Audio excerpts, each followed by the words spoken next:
Kat sini ada 1,5 biji bawang besar, 3 ulas bawang putih dan 1 inci halia ya. Kisarkan ke semua bahan ni. Okay, kalau nak buat kuah banyak, boleh lebihkan bahan-bahan ya. Kisarkan ke semua bahan ni. Kita dah siap kisar. Panaskan minyak nak buat kari, minyak kena lebih. Okay, tumiskan bahan kisar tadi. Masukkan 4 sekawan ya. Masukkan daun kari. Nak masak kari, minyak kena cukup ya. Minyak dia kena lebih supaya kita punya kuah kari ni lebih sedap dan warna dia lebih cantik ya. Bila bahan dah garing macam ni, boleh masukkan rempah kari ya. Cik letak air sedikit. Masukkan rempah kari ayam ya. Bila agak-agak, Cik masukkan dalam 2 sendok nasi ya. Kalau kita nak buat kuah banyak, kita masukkan lebih lah. Masak kari ni mudah je, semua bahan agak-agak. Kalau kita nak buat kuah banyak, lebihkan bahan. Kalau ayam kita banyak, kita lebihkan bahan. Kalau kita buat sikit, kurangkan bahan. Macam tu je dia punya seafood. Mudah saja. Okay. Masak lagi sampai rempah kari ni betul-betul garing dan terbit minyak ya. Biasa Cik Okey akan buatkan dia sampai 3 kali terbit minyak. Barulah kita punya rempah kari ni betul-betul masak dan sedap. Okay, api kena kecil masa kita tumis rempah kari ni. Supaya dia tak cepat hangit. Okay, tambahkan minyak kalau kurang.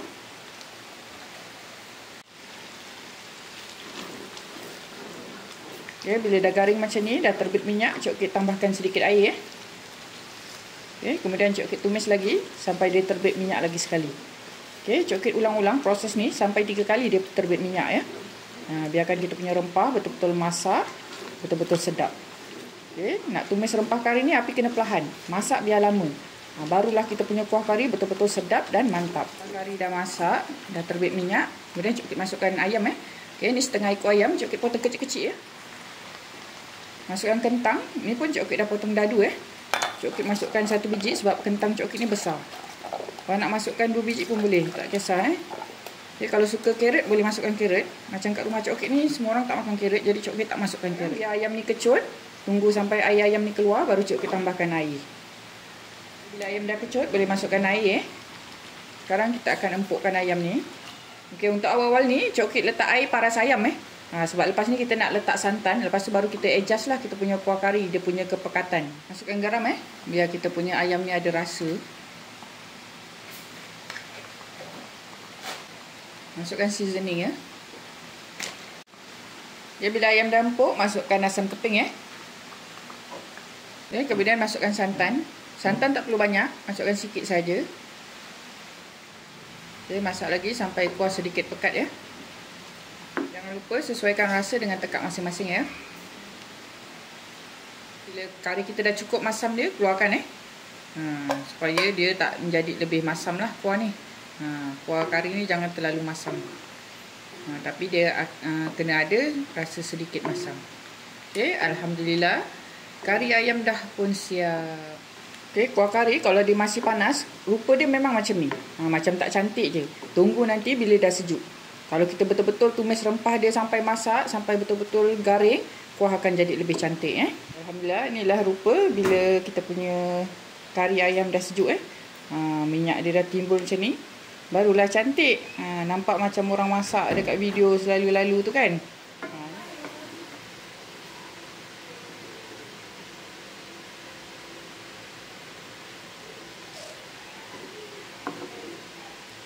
Resepi roti jala Cik Okey. Okay, mula-mula pecahkan sebiji telur.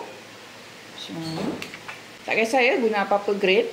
Tujuan kita masukkan telur ni supaya bila kita punya roti jala sejuk, dia takkan keras. Dia tetap lembut. 1 sudu kecil garam. 2 sudu makan gula. Sedikit minyak masak. Okay, minyak masak ni agak-agak je Masukkan 2 cawan air. 1. Cik Okey menggunakan sukatan cawan metrik 2. Masukkan sedikit pewarna kuning. Kalau tak ada pewarna kuning, boleh gunakan serbuk kunyit Okay, kemudian gaul sebatikan.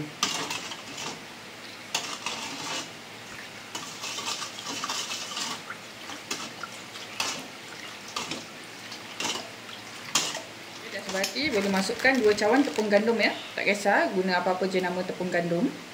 Okay, 2 cawan tepung gandum. Ya, gaul-gaul seperti kan.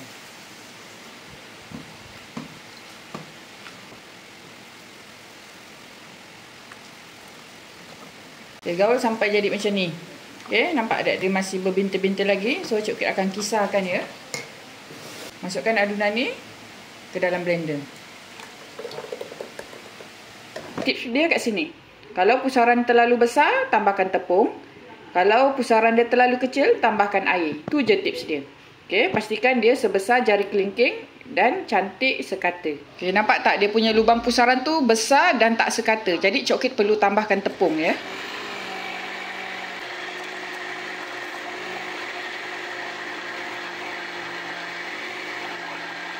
Nampak tak lubang pusaran tu dah semakin sekata dan mengecil bila kita tambah tepung. Dia kena saiz sebesar jari kelingking ya. Okay, masukkan adunan ke dalam botol jala ya. Okay, alhamdulillah ngam-ngam dapat sebotol. Untuk kali pertama boleh tuangkan sedikit minyak sedikit saja. Untuk kali pertama je. Lepas tu dah tak perlu letak minyak lagi dah.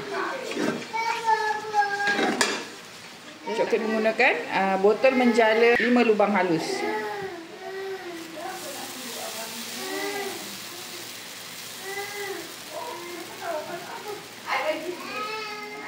Okey, buat roti jala tak perlu terbalikkan Bila tepung dia dah kering, kita boleh lipat dia. Ya, lipat separuh macam ni. Lepas tu mudah kita nak angkat. Panas-panas ni kita letak macam ni dengan spatula kat bawah supaya roti jala ni tak melekat dekat pinggan. Okey, sementara tu kita masukkan next bancuhan dekat kuali Okay, kemudian sementara kita tunggu kita punya roti jala masak dekat kuali tu, kita boleh lipat dia. Dah, kita lipat macam ni.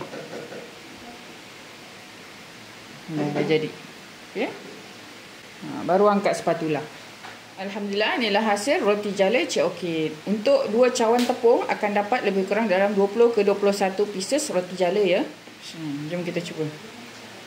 Alhamdulillah, dia punya kuah kari pun pekat dan sedap ya. Bismillahirrahmanirrahim. Alhamdulillah. Selamat mencuba.